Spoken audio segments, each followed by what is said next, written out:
Hallelujah. Greetings to you, beloved. I thank God for the opportunity that I got to make this video.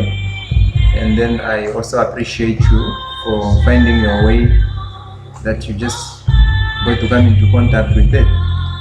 I appreciate your time that you spent on this video. And feel free to comment if you happen to hear something that is not so right, not so clear to you. I would be glad to hear from you. My name is Brother Isaac.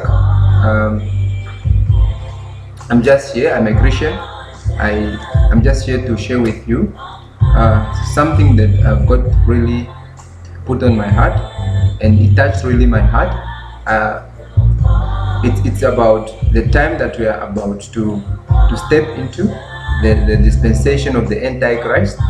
Some are calling this person the lawless one. Some are calling him the beast. Some are calling him the Antichrist. So whichever name you call this person, and this is all we are going to talk about.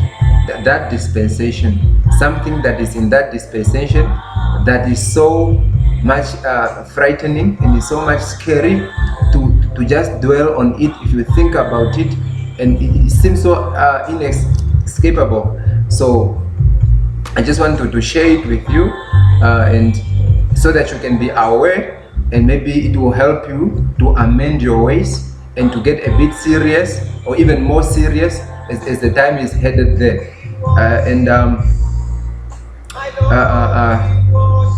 Let me just read quickly here.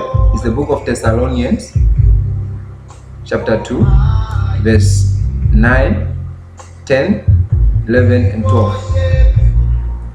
Bible reads, "The coming of the lawless one is according to the workings of Satan, with all power, signs, and lying wonders, and with all unrighteous deception among those who perish, because they did not receive the love of the truth, that they might be saved. For this reason, God will send them a strong delusion, that they should believe a lie, that they all may be condemned, who did not believe the truth, but had pleasure in unrighteousness." I'm reading from the New King James Version. Okay, here is the thing.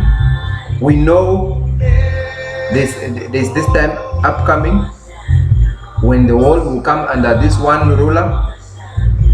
He will take hold of everything. All the authority will be deposited in this person, and he shall have also his right hand men, like the false prophets and whatnot. But we know that when this person comes or takes control of the world, we know that there will be an abomination of desolation, whereby this person is going to defile the temple of God. He's going to take away the daily sacrifices. He's going to take away the prayers. He's going to take away the Christian meetings. He's going to persecute the Christians, because he himself wants to be called God. He exalting himself above everything that is called God, and in himself, he has that pride of being worshipped. He wants to be worshipped. Those are the details that are in that dispensation. Now, what about the people? The people that will be in this time. And what is the position of God in all this? How is God looking at this? Is God happy? Is God trying to save people in this time? Is God already angry at the people? Okay, we know that during this time, it's like a time of testing. It's a time of trial, whereby if you believe Jesus, you believe Jesus. If you don't believe Jesus, then you give up on Jesus, because everything is now going against Jesus. It's going against the true God, and it's headed now for the Antichrist. You direct your worship, your obedience to the Antichrist. and indirectly you are worshiping the devil, because Satan is the one that's going to give the power to this Antichrist and the false prophet that will be working together in that dispensation. Now, there is something according to these verses that we have read, that when the lawless one comes, he shall come in lying wonders, in false miracles, false powers, causing deception, so that the people who will perish can believe that deception. And the Bible says God will send a strong delusion to these people to believe that lie. Jehovah will send a strong delusion to these people so that these people can believe the lie and of the miracles, the powers that are coming with the Antichrist. Now, what got me worried here is that all along we have seen God coming through for us against the evil one. We have seen people getting delivered. We have seen people getting corrected. People getting instructed in the way of the truth. People being assured of the love of Christ and the way of salvation. This has always been the mission of God. We haven't known God as being part of the other side, like he is sending a delusion for people to believe a lie. That sounds so strange, right?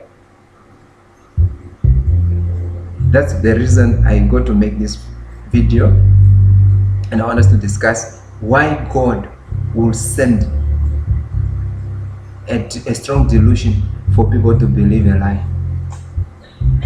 The Bible says, because they refused to believe the love of truth that was to save them, supposedly. People refused.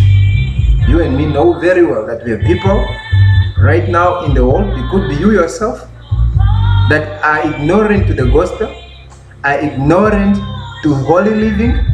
They are just their own boss. They are doing everything. They are being led by their own emotions, being led by their own minds. They are following worldly trends. They entertain whatever comes.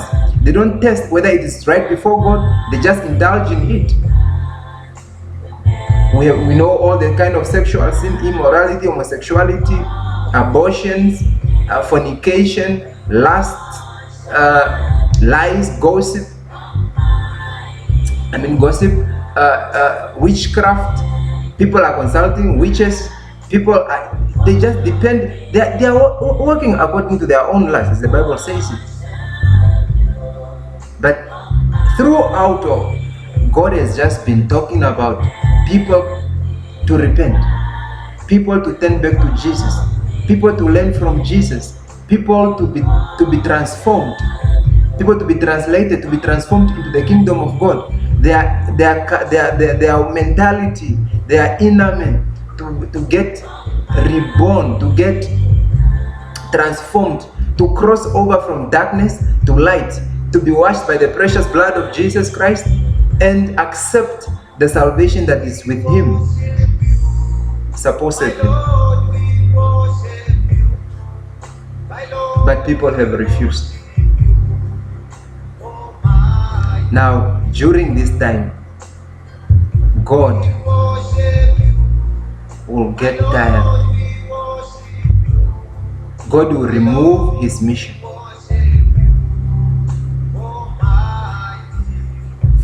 Those people will fall prey to the deceit of the evil one. Those headstrong people who refuse to repent will be victims of this time, victims of this Antichrist, and they will not even know they are getting deceived, because they have living their life outside the will of God. They didn't bring God into their life. The standards of God did not matter to them. They could worship Him because they know about a certain God, but they didn't bother to know about this God. and they live their lives anyhow. Now my thing is, this God who created the heavens, this powerful almighty God who sets people free from their sins, from demonic possessions, from lies, from their troubles, from their diseases, that mighty spirit from everlasting Father, if he withdraws from your life,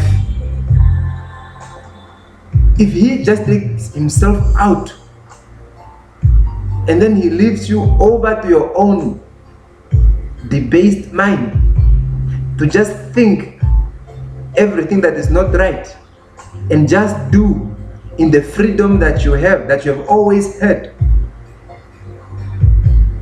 but then you are being fooled. And then you go, you obey the Antichrist, you take the mark, and then you take your side, and then you become doomed. There's no more hope for salvation for you. You have taken sides, because the Bible says whoever takes that mark, whoever takes the mark of the beast, there will never be a chance for that person to repent or to be accepted again. So it's so strange and it's so scary that people get the mark without them knowing, because they are continuing to live in their own minds, calling technology, development, advancement, and being wise as always. And they take that. Now, how are you going to survive it? If this is coming from God, if he is the one sending it or allowing it, permitting it, because all along he said, I sent my son to die for you, to take away your sin, to redeem you back into my kingdom, to make a covenant of peace between me and you, but you refuse. You ignored. Maybe not you, but somebody that you know. People refused. People have refused. And people have fallen. Or people rather will fall here when this time comes. And there's no way back out of it. Isn't it such a scary thing?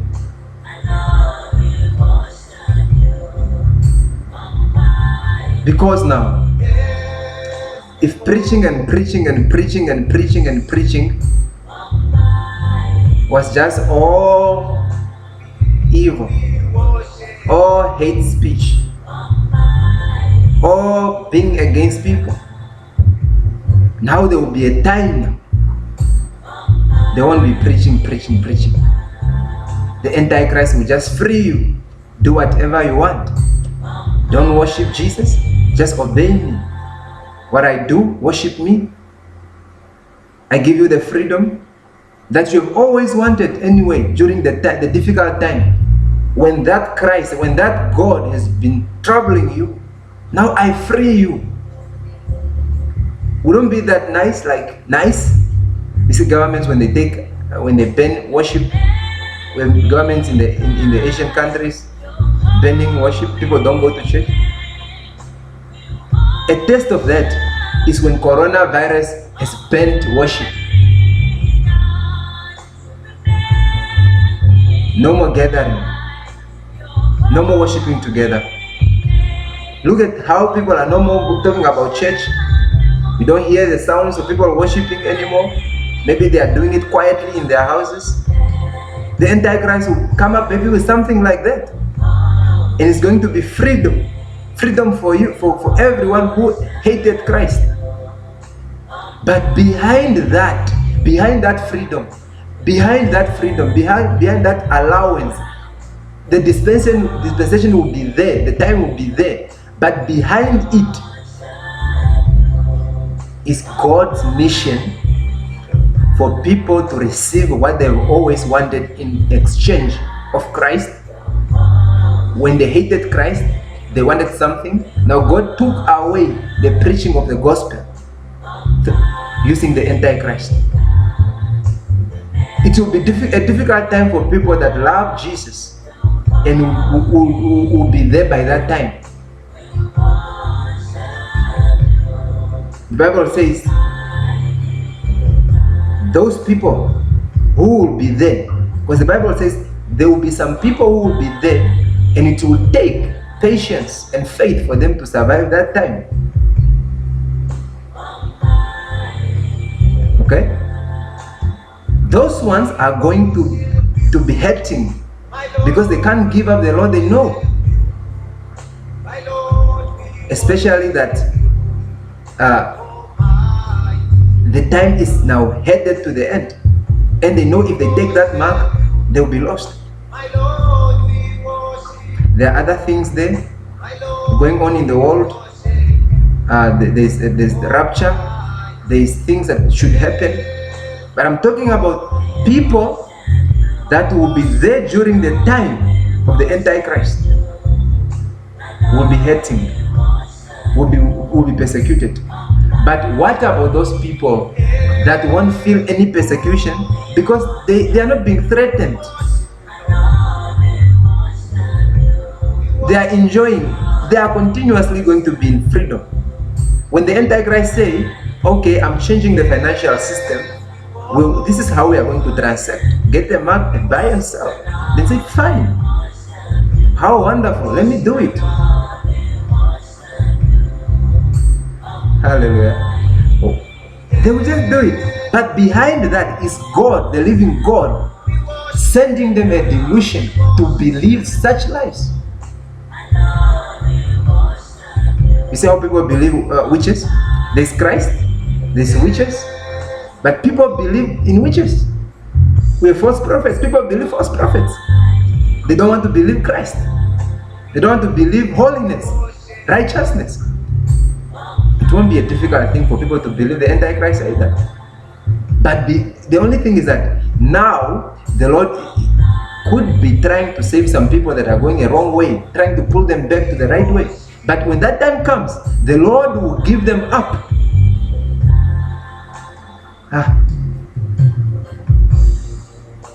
Is that going to be you? Is that going to be you? The Bible says, if we count the blood of the covenant, the death of our Lord Jesus Christ, Hebrews chapter 6, verse 6, Hebrews chapter 10, from 25 to 27 there, it's talking about being unfruitful, looking down on the covenant, on the blood of Jesus Christ, counting it as a common thing, how much worse punishment we are going to receive.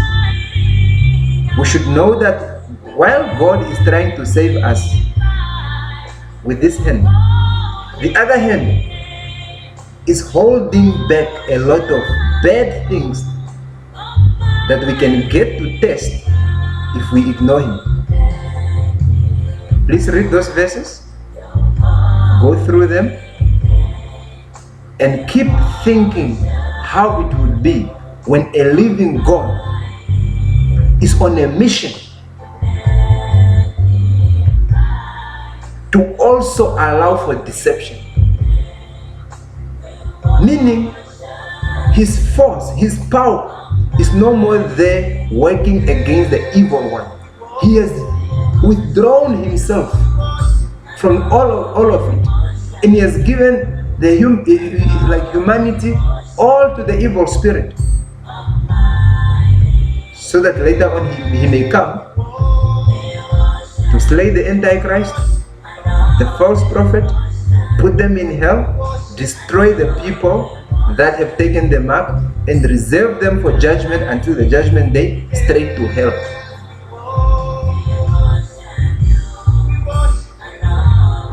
Please, if you read the book of Revelations, there's a lot of wrath, judgments, boils,